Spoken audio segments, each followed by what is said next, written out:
안녕하세요. 뉴스반장입니다. 강북구 권리당원의 투표율은 53.18%입니다. 그 다음으로 전국 권리당원 투표 결과를 공개를 했습니다. 전체 당원의 26.31%가 투표를 했습니다.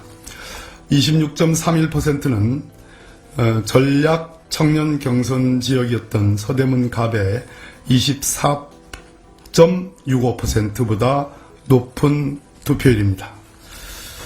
그럼 지금부터 결과를 발표하겠습니다. 서울 강북구을 1등 후보자는 조수진 후보입니다. 민주당이 서울 강북을 지역구 후보로 조수진 노무현재단 이사를 공천했습니다.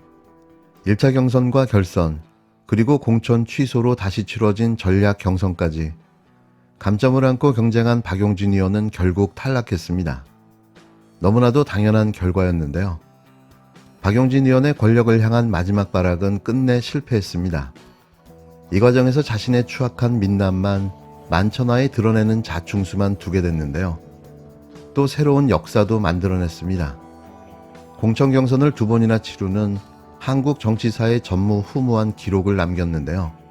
정봉주 전 의원의 공천 취소로 다시 경선이 치러진 민주당 서울 강북을 후보는 민변 사무총장을 거쳐 노무현재단 이사 출신인 조수진 변호사로 결정됐습니다.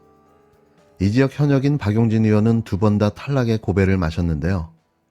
그 알량한 금배지가 그렇게도 탐이 났을까요?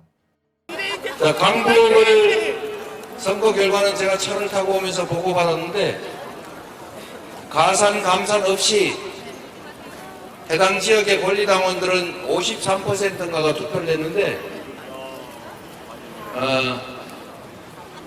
조수진 후보가 훨씬 많이 이겼다고 합니다. 근데 왜 와 하세요? 제 사람도 있는데. 강원이 주인이다. 잠깐만요. 이수진이다. 조수진이다. 이수진 화이팅!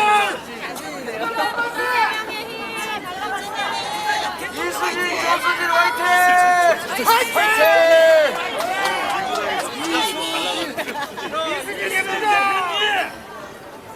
네. 이게 워낙 관심사도 크고 그래서 말씀을 좀 드리면 강북을 권리당원 투표는 조수진 후보가 53.76%, 박용진 후보가 46.25였다고 합니다. 그리고 전국 권리당원은 박용진 후보가 23.15, 조수진 후보가 76.8. 그래서 가감산을 하지 않은 상태에서 7대 3으로 반영을 하면 박용진 30.08, 조수진 69.93이었다고 합니다.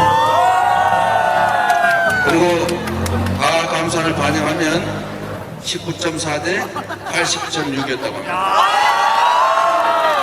어쨌든 해당 지역의 권리당원, 전국의 권리당원들이 투표한 결과 가감산 없이, 가산 감산 없이 압도적인 차이로 후보가 결정됐으니 이제 이 얘기는 여기서 끝냅시다. 박범계 더불어민주당 선거관리위원장은 공개는 할 수 없지만 상당한 정도의 득표 차이가 있었다고 말했는데요. 하지만 이날 선거 유세에 나섰던 이재명 민주당 대표는 유세 현장에서 경선 결과를 발표하며 세부적인 득표 차이까지 말했습니다. 이 대표는 강북을 권리당원 투표는 조수진 후보가 53.76%, 박용진 후보가 46.25%였다고 전했는데요. 그러면서 전국 권리당원은 박용진 후보가 23.2%, 조수진 후보가 70%, 그래서 다 감산을 하지 않은 상태에서 7대 3으로 반영을 하면 박용진 30.08%, 조수진 69.93%였다며 다 감산을 반영하면 19.4%대 80.6%였다고 말했습니다. 어찌됐든 해당 지역의 권리당원, 전국의 권리당원들이 투표한 결과 가감산 없이 압도적인 차이로 후보가 결정됐다며 이제 이 얘기는 여기서 끝내자고 말했는데요. 여론조사 없이 당원 투표로 치러진 경선에서 원래 박 의원은 의정활동 하위 10%로 인한 30% 감점을, 여성이자 정치 신인인 조 변호사는 25% 가산점이 적용되어야 했습니다. 하지만 이런 가감산 없이도 박용진 의원이 완패를 하고 만 건데요. 있는 쪽 없는 쪽은 다 당하고 스스로 무너진 거죠. 지난 총선에서 민주당 서울의원들 중 가장 최고 득표율을 기록했던 박 의원은 4년 만에 현역 의원 하위 10% 통보를 받았는데요. 이유는 누구나 알고 있는 그대로였습니다. 3명이 치른 1차 경선은 통과했지만 결선에선 지역구까지 옮기며 자객을 자처한 정봉주 전 의원에게 패했는데요. 하지만 발목 경품 발언에 거짓 사과 논란이 불거진 정 의원의 공천이 취소됐고 이에 추가 경선이 진행된 겁니다. 이 과정에서 박 의원은 차점자 승계를 주장했지만 이는 받아들여지지 않았는데요. 그건 민주당 공천 시스템에 반하는 요구였기 때문입니다. 공천이 취소된 정봉주 전 의원은 조수진이 정봉주라고 했고 비명계 송갑석 의원은 박용진의 승리가 민주당의 승리라고 맞섰는데요. 박 의원은 노무현 전 대통령 묘역이 있는 봉하마을을 찾아 끝까지 당심에 호소했지만 다수 당원들의 선택을 끝내 받지 못했습니다. 박 의원은 우리 정치와 민주당이 더 합리적이기 위해 이번 과정이 시금석이 되길 바란다며 윤석열 정부 심판을 위해 힘을 모으자고 밝혔는데요. 과연 얼마나 선당 후사하는 모습을 보여줄까요? 여태까지 모습을 볼 때 그의 대응이 불보듯 뻔해 보이는데요. 특별히 기대는 하지 않겠습니다. 뭐 탈당을 한다 해도 붙잡을 사람은 아무도 없을 텐데요. 제발 백의종군 하는 척 하는 모습이라도 보여줬으면 할 뿐입니다. 끝으로 매일 혼신의 힘을 다해 선거운동을 벌이고 있는 이재명 대표. 선거의 신이라고 불러드리고 싶을 정도로 인상적인 유세를 펼치고 있는데요. 연설 한마디 한마디에 담긴 메시지와 포효하는 그의 목소리는 유세 현장을 압도하고 있습니다. 특히 윤석열 정권의 실정과 무능함을 꼬집는 대목은 거의 압권이라 해도 과언이 아닐 정도인데요. 촌철 살인의 비판이 모든 국민들의 공감을 자아낼 수밖에 없습니다. 어제는 높은 물가를 꼬집으며 윤 정권을 강도 높게 비판했는데요. 이런 그의 모습에 이게 이재명이지라는 말이 절로 나옵니다. 제가 오는 길에 진짜 큰 수입을 잡았습니다.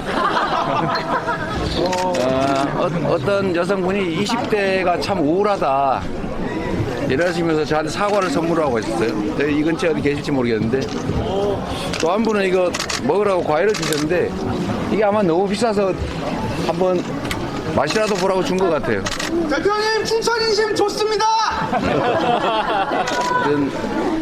왜 우리가 이 과일 선물을 해야 되는 이런 시대가 되고 말았나. 과일값이 너무 비싸죠? 정말 터무니없는 물가에 우리 서민들 너무 고통받습니다. 저는 이게 바로 정부의 능력을 보여준다고 생각해요. 사과 한 개 10,000원.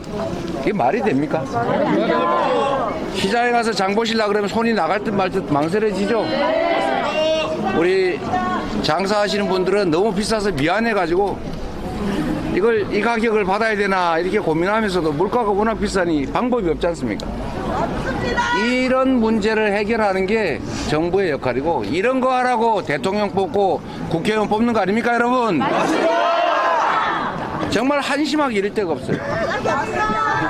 경제를 살리는 게 그리 어려운 일이 아닙니다. 전 세계적인 외부 환경이 워낙 나쁘다면 어쩔 수가 없는데 세계 경제 환경이 그리 나쁩니까 여러분? 아니요. 다른 나라도 성장하고 있잖아요. 맞습니다. 근데 왜 한국만 우리나라만 이렇게 경제가 폭망하는 겁니까? 리더가 잘못돼서 그렇습니다. 바로 그겁니다. 이런 문제를 해결하고 상황이 나쁠 때는 조성을 하고 과열되면 좀 절제를 시키고 이런 거 하라고 권력 맡기고 이런 거 하라고 세금 내지 않았습니까 여러분? 일을 시켰는데 엉터리로 하면 혼내야죠. 우리 집에 키우는 반려견도 시키는 대로 하라거나 잘못하면 혼을 내지 않습니까? 근데 혼을 내지 않으면 어떤 일이 벌어지냐? 주인 머리 꼭대기 올라앉죠? 지금 우리는 왕을 뽑았습니까? 아니요. 충직한 일꾼을 뽑았죠? 그런데 그 일꾼이 왕 행세를 하고 있어요.